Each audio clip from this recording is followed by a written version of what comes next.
hara hiɗen arde toɓɓe meɗen ɗen tawde ko ɗiɗi. Toɓɓere meɗen aranere nden ko konko tawata on tini fewndo ɗo dialogue wiya ɗon o lansama mo tawata ko CNRD woni ko wi'i memmintini. On fof non kadi ɗon andi climat de tension wonɗo on fewndo entre acteurs politiques ɓeɓen e kañum gente on au pouvoir. Haray noon ko on ɗum hanuɗon famude nden toɓɓere ɗon no yawira tinna ko wondema sa yi tun curki andu yiteno ka ley.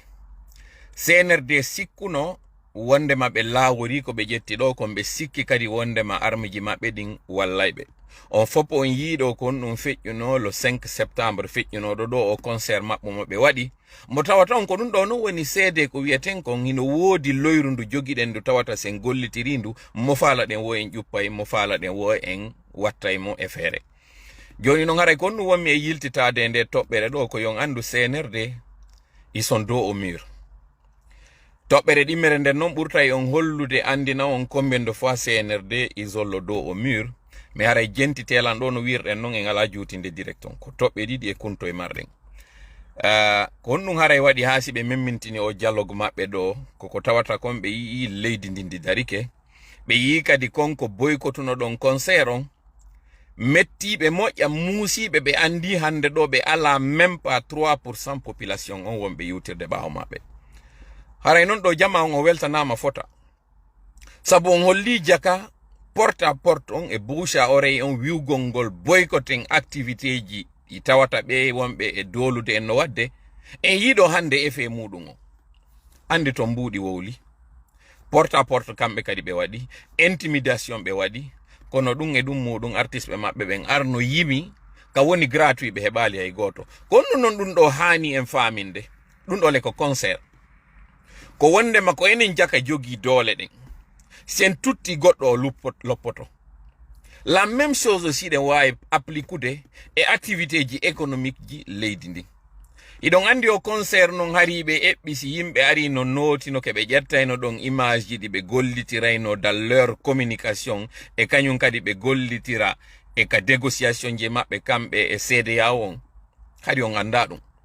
Kono tellement Mamadi Doumbouya yiwgol makko o échec ɗo o nodduno kala ɓe hendiɓe mbuuɗi o inni yoɓe artir mbuuɗi ɗin o sonkani ɓe kadi moƴƴa.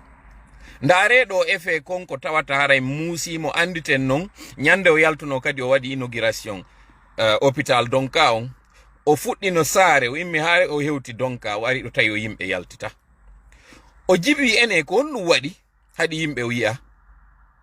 o ini tawata ɗum ɗo haray ko axe on tu waɗi est ce que haray fewn ɗo ni pine ala ka sunnede ka axe hara ko ɗum yimɓe ɓen hulli haɗi ɓe yalta.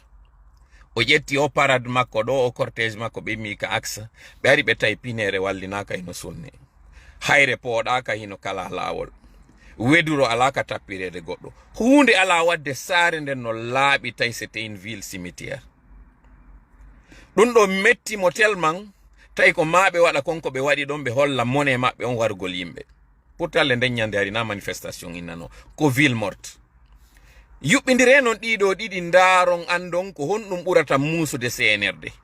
Est ce que koko pinne sunnete koko yimɓe yaltata barikada laawi koko yimɓe innata yalten firodiren e ɓe kaaƴe ka koko tawata yimɓe ɓen woni ka cuuɗu muɗum boyketi?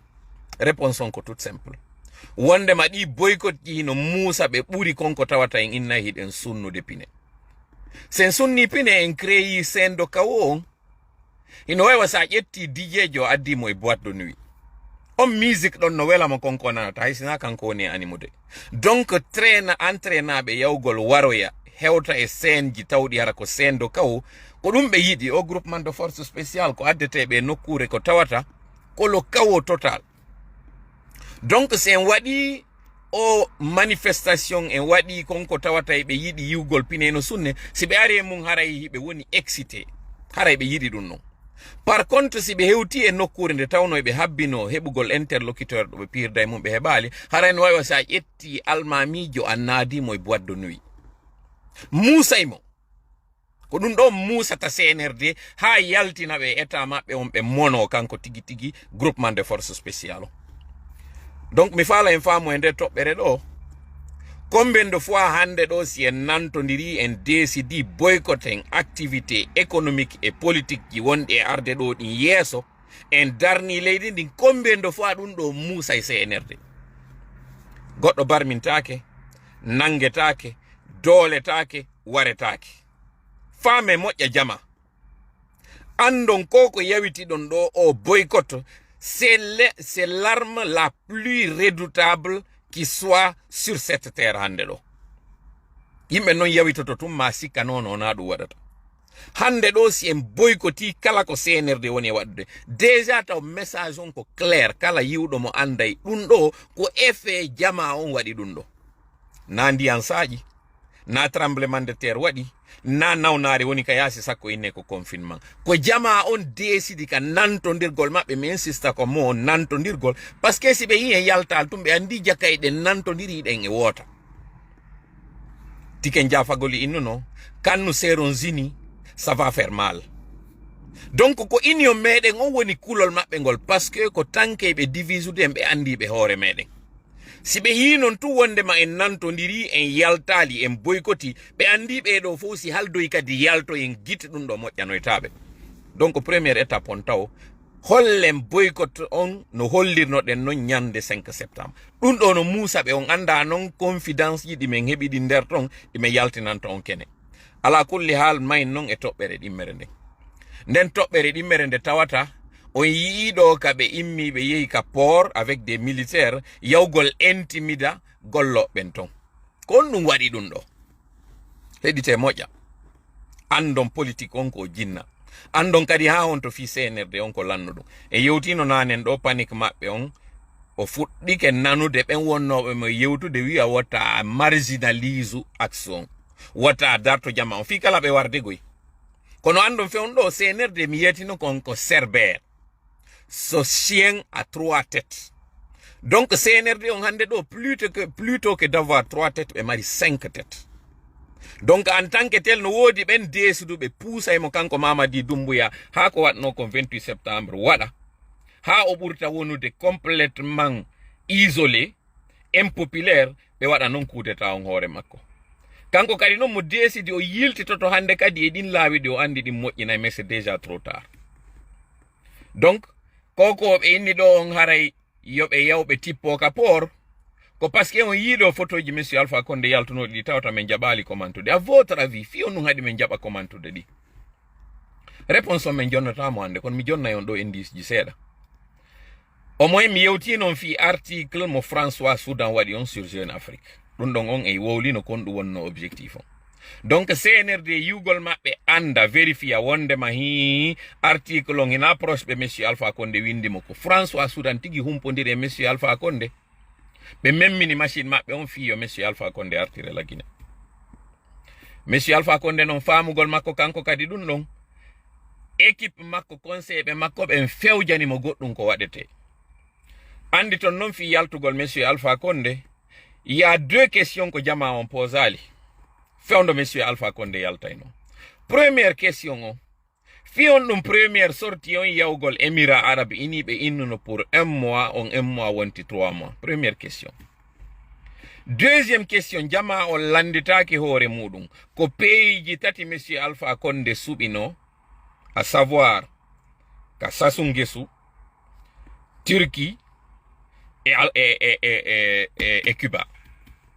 ko ɗiɗo pays ji tati ɓe landino mais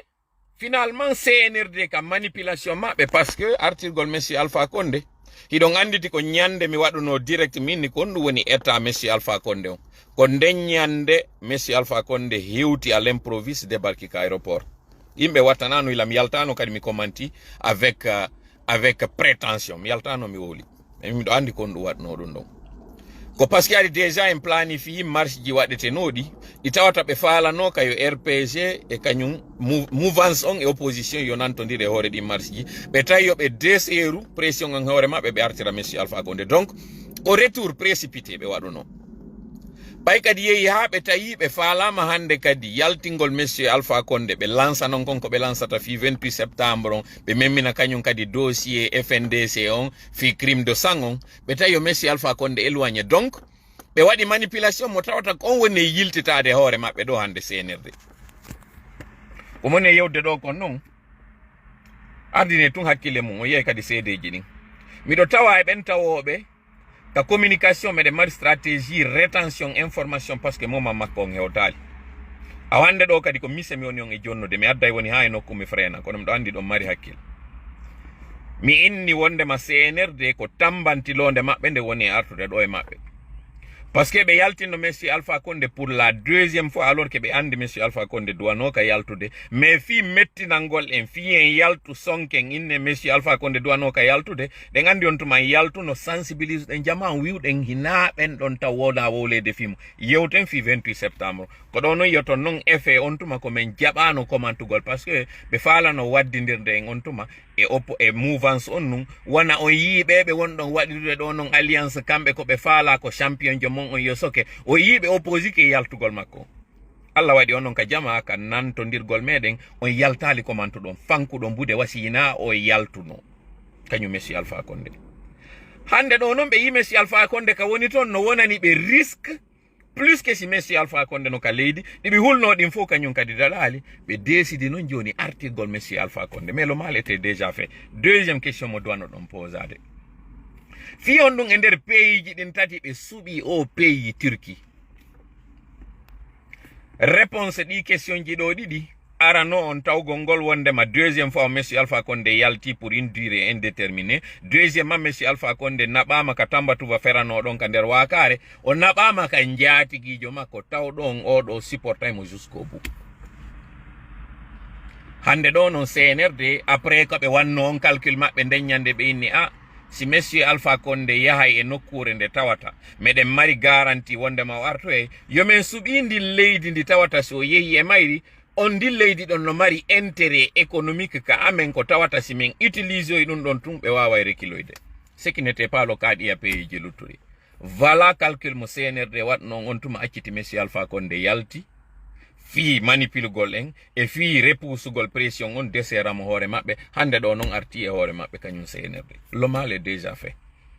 parce que Dubai fewndo Messi Alpha Condé falano landade on tuma asile to mo tawata andume ɓen fof charte Nations Unies on si goɗɗo ari landike fattagol e leydi tanke goɗɗo juge jo statut ali wondema konko o landani ɗon on ina valable o hanaka nattede ko loi international ko protocole international non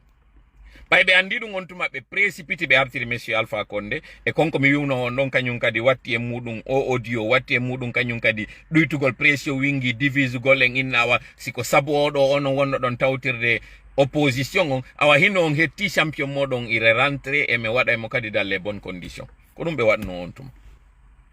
joni noon ɗo ɓe sikki a waray si tawi o naɓama ka tawata haray hino anda Turquie par rapport e Union européenne on eno anda kañum kadi Turquie kañum monsieur Erdogan par rapport e intérêt ji ɗin ka port ɓenni si o naɓama ɗo haray ɗen mari on seeke jentite moƴƴadi ko moni on e yewtude kon joni noon hande ɗo ɓe inni noon joni on seeke ɗo yo Messi Alpha Condé artu alors que non Messi Alpha Condé ko woni e landade fi muɗum ɗo hande ko déjà taw landagol fattagol pour des questions humanitaires pour des questions sanitaires et pour des questions sécuritaires. Voilà les trois. Donc, il faut voir et soigner Monsieur Alpha Condé. Parce que le protocole international, il nous interdit de nous extrader, de rapatrier.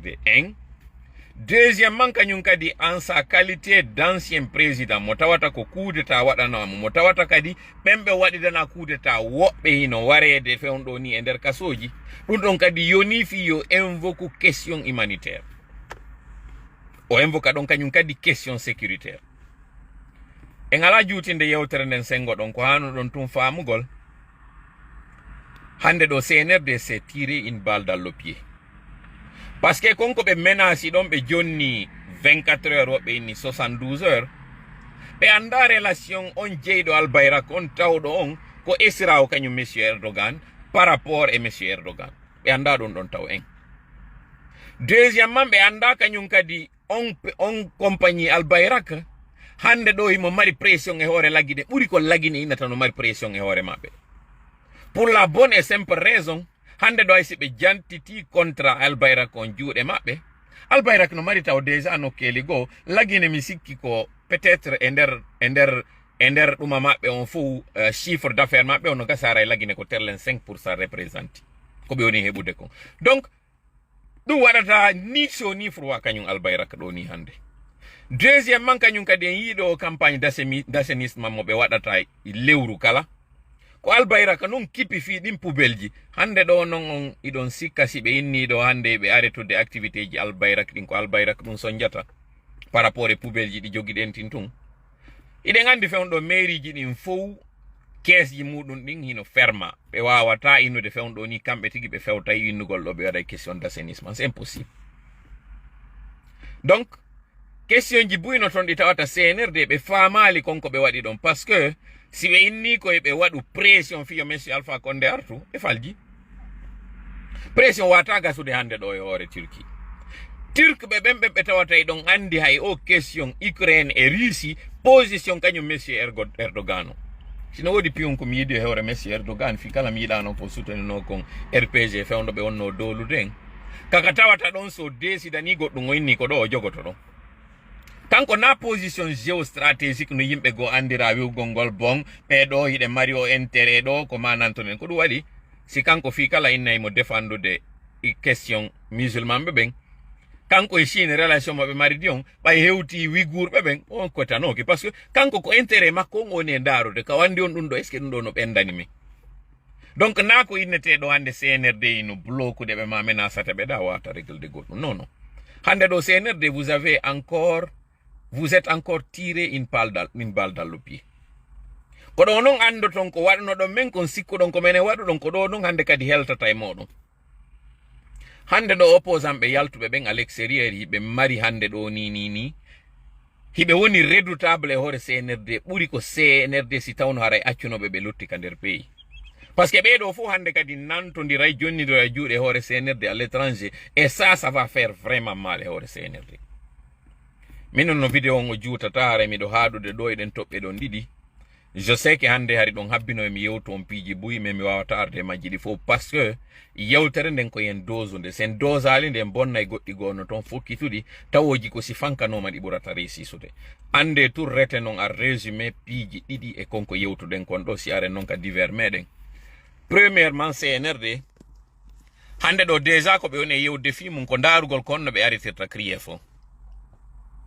tellement que hande ɗo ɓe yi conséquence ji ko ɓe waɗi kon o yiɗo dossier 28 septembre mo tawata ɓe wiwno mordicus le 26 o lancete hande ɗo ko wona yewtede fi mum ko report pour plusieurs raisons techniques d'abord et raison ji gonno ton kañum kadi d'ordre politique o yiɗo kañum kadi difficulté mo ɓe mari on par rapport e organisation coupe d'Afrique o ɗum ɗon kañum kadi ko sonjago mo ɓe mari mo tawata ɗon noon ɓe sikkuno ɓe wawa e heɓude mbuuɗi financement parce que fewnɗo ni ɓe kaliki keesji ɗin ɗi woni vide hiɓe prétendude hande ɗo ni wonde may ɓe mari mbuuɗi o yiɗo ko ɓe ƴetti ɗo grand p ɓe ini ɓe waɗimo ambassadeur si bare fuuyi ko baɓɓandu nangata ko ɗo noon mi faala en watta yila moƴƴa jama par ce que siɗa faala andude barométre yimɓe ndaaro ɓen yimɓe ɓe woni e mawninde fi muɗum et puis de misal a nana ɓe inna kiiti 10 mois kiiti fréquente je te dirais kiiti e hande ɗo guinéenɓe ɓen sen faala andude ha honto en ridiculisanoma en tippinanoma en jasinanona fimen ndaare hande ɗo question mo mi yi radio Guinée ɗo joni ɓe posunoɓe inni wo ko hombo woni on neɗɗo ɓuraɗo suivede en Guinée mi yi mi weltanike ɓen identifie ɓe la nder ton inni miɗo tawa e ɓen ɓuraɓe suivede mi weltanike o moƴƴa mais incontestablement si en ndaaru ka inneteɗo ɗon nombre d'abonnés ou nombre de followers ko ɗum woni suiverɓe ɓen lagine incontestablement ko kanko grand p avec mi sikki 5 ou 6 millions d'abonnés à votre avis kon ɗum kañum grand p jogui ko tawata kala ɓen ɓe anduɗon leader politique ɓe leader religieux leader activiste ɓe ko tawata ara e ala kon ɗum kañum grand p o jogui mais hande ɗo en jasinanoma tellement ko konko tawata ala valeur ko ɗum ɓurɗen tawde innuden en towna e fi muɗum CNRD no mari gonga hande ɗo innugol ƴetta e jonna passeport diplomatique kañum grand p parce que CNRD ko on ɗum woni e ndarude ko effet on mo grand p tawowo on hay yewtere o wawata yimugol on fof o yii ɗo hande ɗo sino woduno goɗɗo duwanoɗo félicité na Grand P ko ɓen wawɓe profitude hoore Grand P waɗi ɗo hande goɗɗo tawnoɗo on fof o yi konno Grand P ariri ka réseau sociaux ji waɗi mo ɗo hande neɗɗo tawowo kaw hewti o fima ko townete komɓe woni ɓen noon ko onon yawɓe ɓen aboni e page makko on tawɓe ɓen son désaboni kene joni o wonata goɗɗo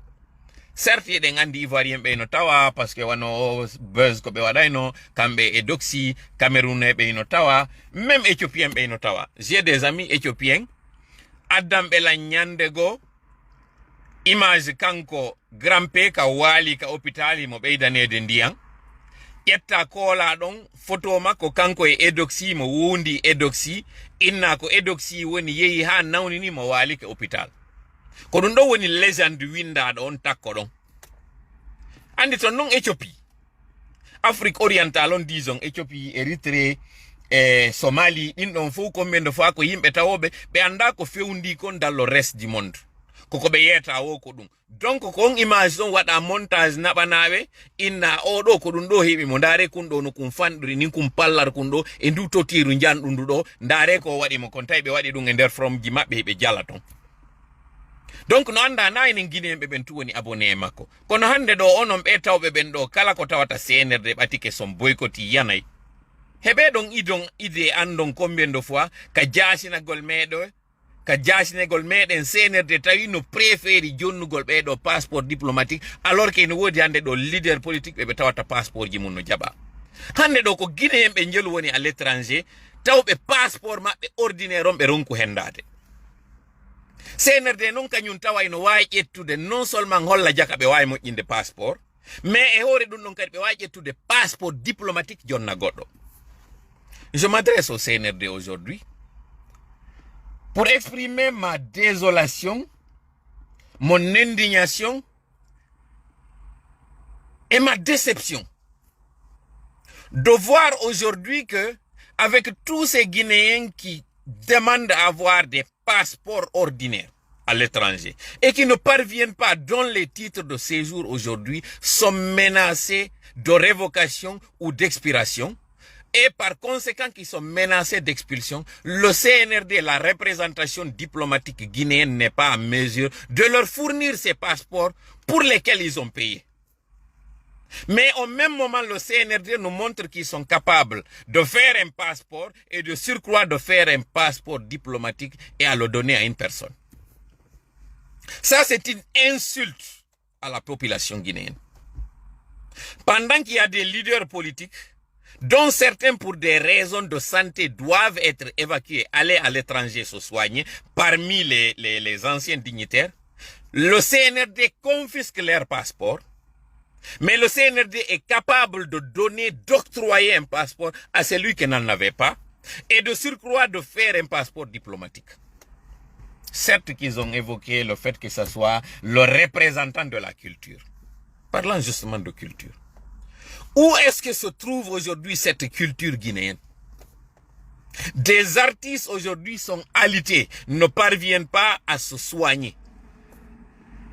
Le BGDA, pour avoir une maison, il a fallu user de l'injustice et retirer de manière arbitraire une maison acquise de manière régulière d'un leader politique pour donner cette maison au BGDA. Vous n'êtes pas sérieux, le CNRD.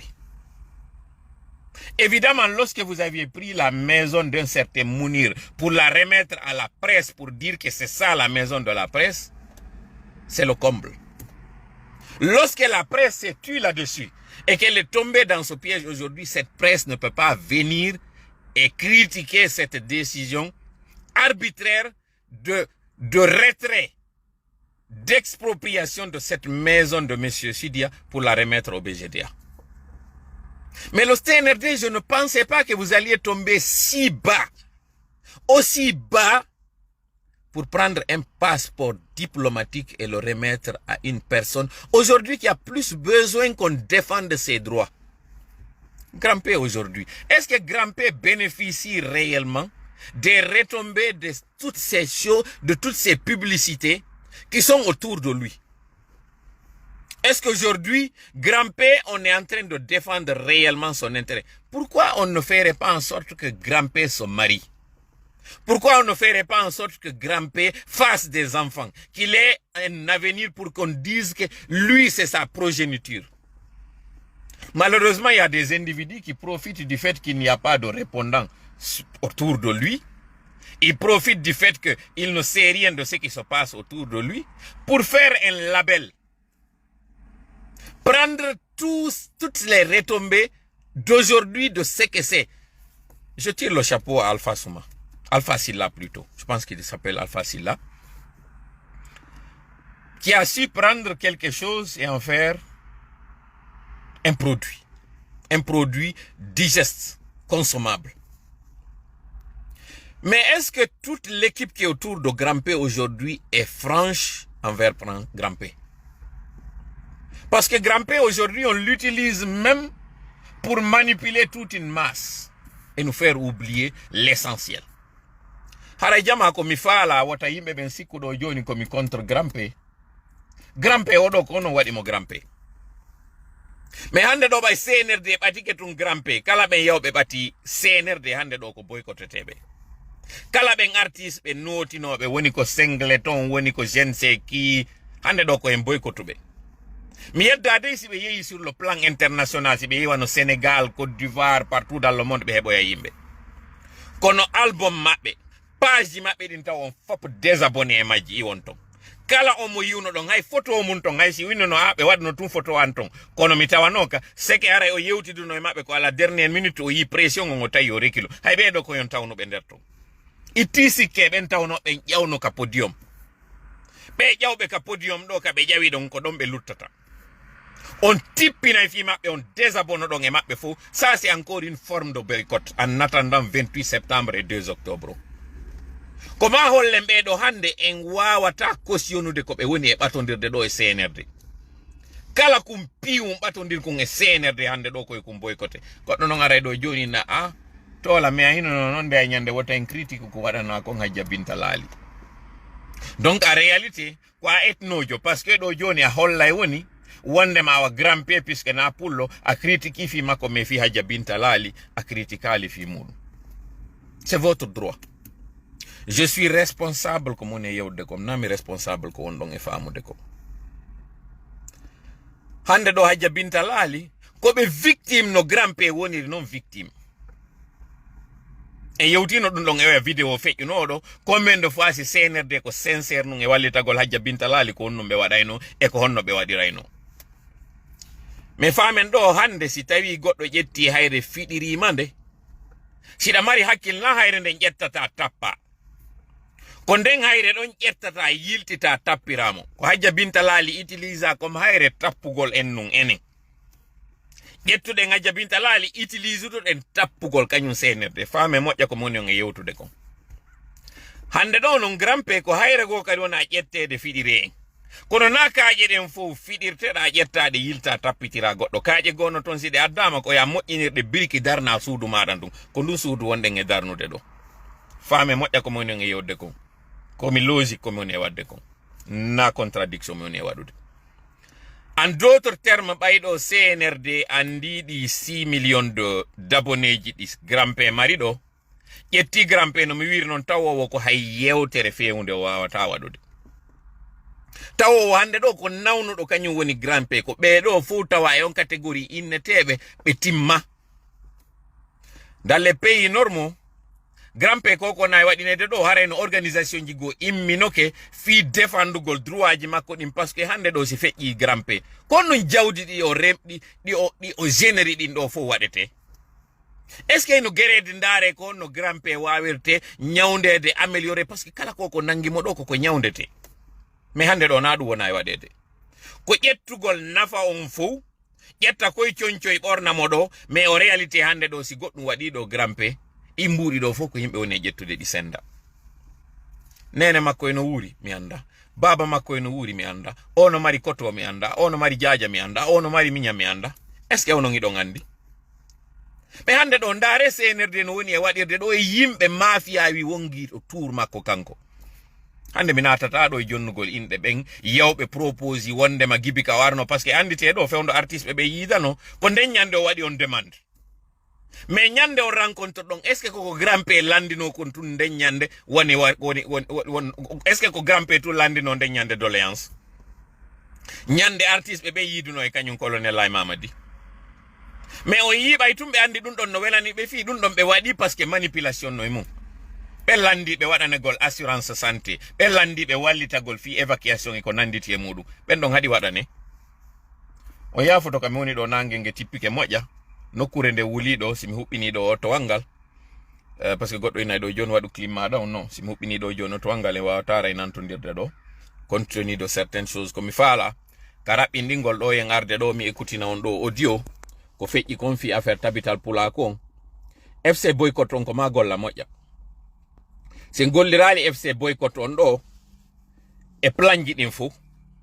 fuɗɗoɗen taw ka plan festivité ji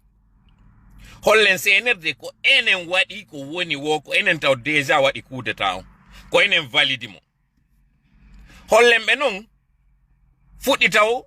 e ɓe artiste ɓe ɗo taw hara ɓe regrettay koko ɓe waɗani ɗo kala mi yeeti ko mo inde mum associano e o événement ɗo yahe taw durton kala ko jogino ɗon e page ji maɓɓe produit ji maɓɓe album ji maɓɓe ɗin boycotton ɗiɗi fop boycotton kala ko innete activité économique kono ko doy yareten ɗo on fop o yi effet muɗum o yi kombe ndo fa ɗum ɗo musay ɓe kombe ndo fa ɗum ɗo waɗay ha ɓe ina hande kadi aw dialogue par ce que ɓe andi jakasi en waɗi en application pouvoir meɗen on moƴƴantaɓe kamɓe mi torike on waɗe taw o première étape ɗo so waɗimo yiyay noon deuxième étape ji wonɗi arde ɗi ko ɗum ɗo mi wata on yetade pour finir mi heɗintina on ɗo audio fi affaire tabital pula ko jentiteɗo moƴƴa audio mo mi addana mo tawata woɓɓe ino ɗo faalaɓe force de situation mi falano kay men ar men hewta ɗo mais malheureusement puisque ɓe falama yawde joni ala affrontement jentiteɗo ko jeune ɓe ɓen ka axe ne limmi ko tawata haray ɗo yomi yettin acce mi waɗa onon tigui heɗito ɗo way tola no way a ñalli jam ok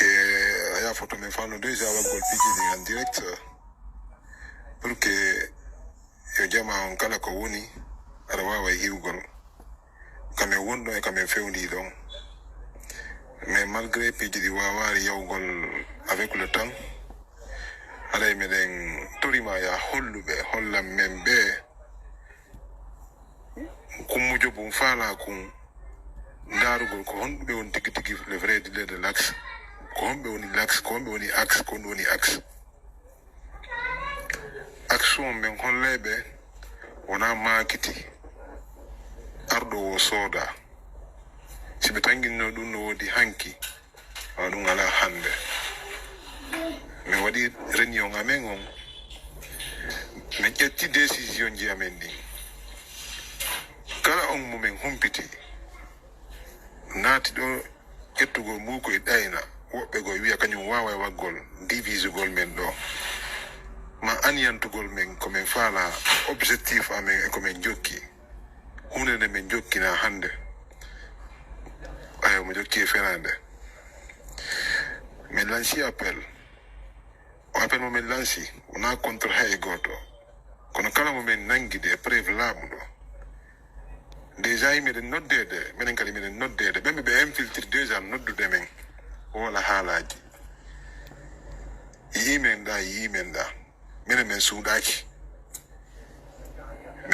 min suuɗtako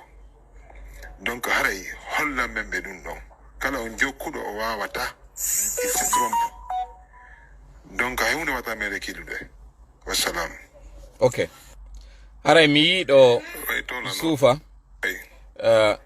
suufa haray mi salmitike ma mi yiiɗa ɗo mi walete non ƴettude ɗo yewten jama on fof nana ko tawata kon haray hiɓe hani nanugol mi aray mi faala yewtude ɗo ko raɓɓiɗi mi weltano taw ɓe sukaɓe hande fottuɓe ɓen mi wuro ɗo temple ji ɗin fop mi wataɗi lintude par ce que si mi lintiɗi mi accay joni goɗɗi haray ande mi yottini kon ko neluɗon kon ɗo de la manière la plus simple mi waɗi jama on heɗitike ko yewtuɗon kon mi adresse o ɗo e ɓen tawɓe ɓen no faala wadde o forcing mi ƴetta jama on fof a témoin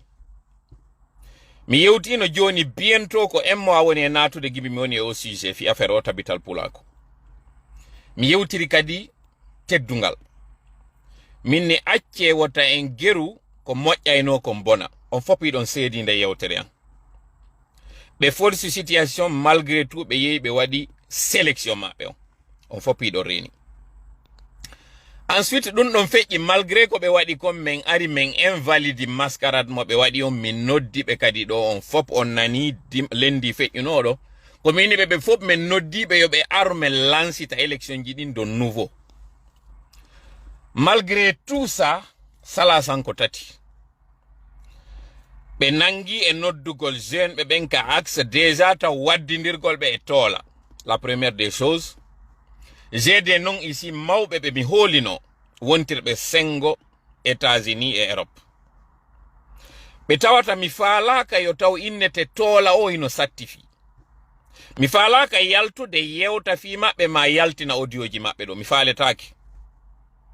mi torike on fi Allah hoti annabijo onon wombe ben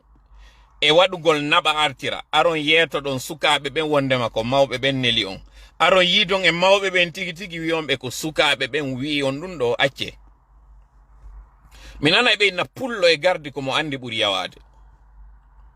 ko du woni e yaltitude hande fewndo do sabuna be dido wona be pousser don do à l'erreur ko dum woni monsieur Thierno Yaya Diallo et monsieur Abdoulaye Tanu Diallo mi torike on fi Allah hoti annabijo yilte e ngol lawol ngol wondo mi yewtira won teddungal parce que mi yetama on wi ama wota on rekili so rekili hara yon accani tola o holli wondema o hulbini on o rekili wota on geru luttitana tola dido fu on yewtama di mi torike on fi Allah hoti annabijo wota on nato e nde hawre do koko buri on wona don e pousser do onon dido je m'adresse à vous mi natata do e détail ko non feƴƴi gibi mi wadi direct on lendi feƴƴuno do ha hewti hande do par respect pour les personnes kono mi faala onon contact be lamben yo men yen yewtu pour trouver une solution à ça ka wiwdon don yo men habbo wota tawara on wi yo mi habbo nangon non e yawgol yida e sukabe be ndara no sodira be do fiyo be jabu konko waddon on don feƴƴa ça ne marchera pas on bonnay woni tammodon kadi on campagne de diabolisation mo yawon don yaade wi on wobbe mabbe wondema on jonni lambuudi dibe duwanno hendade yon e ado taw jantugol lan on bonni parce que dum don ko calomnie wonne wadde yewtino fiidi mbuudi ha dum don en gaynino taw artitu kadi wadon ha ko tawno ko mi yaltinano fiidi mbuudi waden ha yalta mi jeji on bay docteur Balde yewti ko laba labbini fi dum don taw yiltito e den temmere en deuxième kadi kala ben innunobe on wonde ma menace yandi mi menace ay tum mi jogaaki goddum mi torike on acce mi faalaka yen wadu ha jooma be ngureji fi mum bon har alaka be hota lagine mi faalaka acce mi faala bay tun ina fi question vie ou de mort woni fi o affaire tabital pulaku son faalaka yen yaltintin combien de fois on faala wadde forcing mo tawata ko CNRD pousi on acce fi yalla o attitude mo CNRD wadi do wata gasude hore amen ko dum nanen simin ni pullo e gardi ko mo andi buri yawade ko CNRD force on kon ha wadu don wata ka CNRD salani on kon watarde wadon don e hore amen mi jeji on CNRD ari wadi kudeta be imposimo be sikki feƴƴi taw CNRD windi charte imposimo be sikki feƴƴi taw CNRD wadi durée de transition mabbe on be forci mo be sikki feƴƴi taw onon kadi non si be conseil on wondema ko forcing hebata piiji dimbe dayni on parce que kambe tigi si be nundi no be yetato non koko men forci do marsali hande ko dum woni yiltitade hore amen donc onon kadi ko musibe amen mi faala no kayo taw on waday jonno gonga konko wi'a don pullo e gardi ko mo andi buri yawade ko CNRD salani on kon ton ar sikko ngon imposana e men dum marsata sukabe ben be yewti on respectueusement ben be tandan don enveloppe je be wi on ina sodetebe CNRD andini on wonde ma koko wondon e wadde do on wawata jamfaade be 3 fois be yetike on je vais dire sukabe ben ka accept be yetike on wonde ma wata on aru innon on divisa be acce mi jonnata inde non mi wiiri non mi yaltinta do hande inde ben wonbe wadde ko ne wadude. C'est une question ko min wona e piri dede alors que hinami il ne s'agit pas de moi. Il s'agit de defandugol intérêt ji guinéen ben donc watte yila moƴƴa andon koko wondon do e mudum wawata marsude mi jeji on.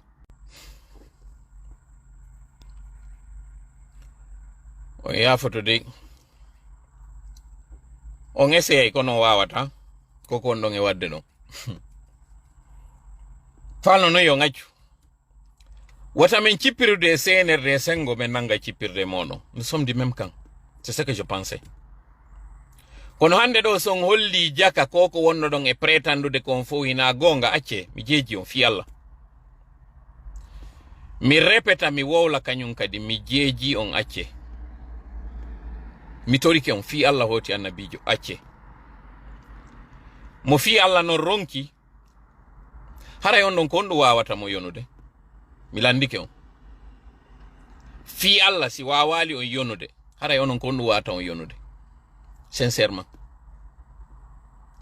Ene kondu woni tigi tigi enjeu tawdo ino tiidi ha moƴƴa e affaire o tabital pulaku ka tawata ko ma force on ko ma yobon di montanji do fu. Kono woni mi faamali tigi tigi.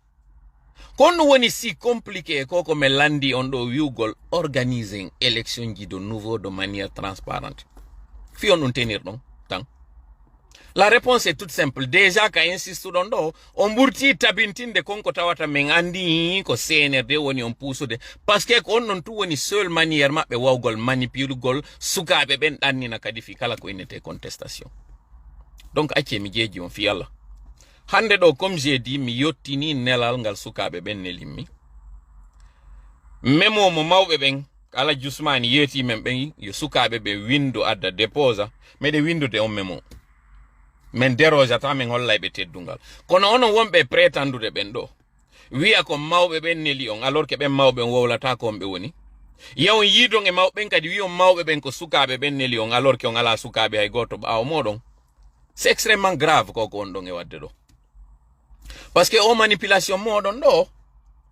hidon duano yawde hollo yommo sidon jojo yaino hollon CNRD. Kono ko menen aroton hollon de dole do ko menen aroton hollon ngun jaggudo marsata hande do hidon hanuno famugol si tawi ko réellement kon démocrate no wondon e prétendirde non wonde mako pullo on wondon defandude fimuno hadi jabon dun do awa waden élection ji transparente men noddio men inni jama on fop iya ko wonde wadde ko. Pourquoi c'est si difficile yo jabu ko tawata tellement simple? Mais oui, ali on que vous êtes éliminé ça qu'on oui on que discrimination mako exclusion. Mais oui on que vous êtes capable de venir candidater. Mais en fait mes familles kon wadu no si tawi hidon démarche de non kadi CNRD on a compris maintenant. Parce que ce qui est simple et ce qui saute aux yeux hande do en tout cas, on a pour l'on défendande, na tabitangal pour l'on défendande. Sina dum min hay sitay awa on fala wiide hande do min tola na mi pullo. Si mi inni on waden goddum de manière transparente mi on nami candidat na hore a won me défendre. Fi on no jettir ton déplacement au débat na bo mo hande do wi'e il faut tola fi mun dannine. Il faut combattre tola. Ko tola woni gagno hande fuuto do. Pourquoi? Donc on burang yidugol aray fi fuuta heureusement alaka wawola yaltinde hande do tina dum dandi aray no yaltini no lange di réseaux sociaux ji kala ben arbe defandi intérêt ji mudun din arbe kanyum kadi defandi fi gonga on annemmo on hendike on viri be fop on yaltini be der plateforme ji mais pourquoi tawdo non don kadi yonanali on ko viro don be ka der plateforme ji fi be yewti on gonga on ko yo yaw kadi yidon e sukabe ben waddindirol lange mabbe. Mais pourquoi? Jonnon ko non inni yo men habbo on arto e an yewten ko honno moƴƴirta ko du wadi kindi baya wiido a faala mi yawto mi jandina fi o tabital pulaku. Je trouve ça pas sincère. Parce que pendant qu'ils ont inni de sursoir à toute activité yo men habbo onon iɗon yaade yiltito yo ɓaawo yiidon e sukaaɓe ɓen ndaaron no yeeniron ɓe waddindiron ɓe kadi est ce que ɗum ɗo no moƴƴi ko on ɗon e wadde yeetelan tigi tigi kon ɗum woni idée on ɓaawo moɗon koko wonɗon e waɗirde ɗum kon ɗum gañoton tout simplement parce que par orgueil parti politique ji goyi no yewtiri ɓaawo mon wi'i ko makko tola combatte yimɓe lobbyji e CNRD no ɓaawo mon kon ɗon fof wonɗo waɗirde ɗum ɗo a supposé hande ɗo min joni a on ɗannini fiyam ma on warilan parce que ko ɗum faala ɗon je veux dire le mot je veux lâcher le mot karmo koko yawɗo yiiduɗon e muɗum fiyoɓe waru fi toola est ce que no min si mi ɗanninama ɗo hande woni ɗanninande nden fof woni hara mi waali mi maayi woni hara on jiiɓu fi an no faala ɗon wo on faala feetindela on faala wadde kon a supposé hara on wawa réussisude ɗum ɗo est ce que ɗum itta yon e tanama on ɗen on hande e muɗum est ce que ɗum ɗo réglay hande soñdia enen guine mo on ɗen e muɗum mi landike on en toute simplicité est ce que ɗum ɗo réglay réglata namin woni probléme on hande e nder communauté meɗen on namin ma haysi komi probléme hande communauté on namin tu woni hande probléme communauté on par contre je suis sûr d'une chose probléme meɗen mo marɗen on hande ko laamu wongu e dolude en ngu pourquoi en waɗata ɓen ɗon comme étant notre priorité hara na toola woni priorité moɗon on hande pourquoi kon ɗum gañoton hande ɗo si on ɗannini fiyan si on combatilan on iññinilan on dénigrilan on waɗi penale ɗen fo yore an kon ɗum ɗum nafata on une seule chose habbi ɗon ko wondema yen ɓurtu kadi yiltitade ɓaawo 12 ans de lutte yahani mere ko ɗum faala ɗon voilà soñdia meɗen o ɗe gegereje tawoje tuma ɗe fuɗɗi ƴawde wo poɗugol ngal ɗon kadi unoyal ngal ka leydi ko ɗum wonɗon e wadde ɗo hande je vous apprends hande ɗo toola woni état d'esprit hande ɗo Allah suru woɗɗina si goɗɗum waɗilan ɗo hande koɓe guluji toolaɓe hande ɗo woni e wadde ngo cippiro donc vous êtes en train de perdre votre temps on yi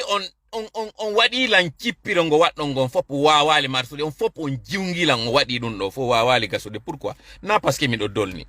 mais ko parce que du'aji yimɓe ɓen hino ɓaawo an waɗe du'aji ɗin continue mi sakkitora yewtere nden ɗo andingol en combien de fois nafa du'a en fof en yiiɗo kañum Queen Elizabeth II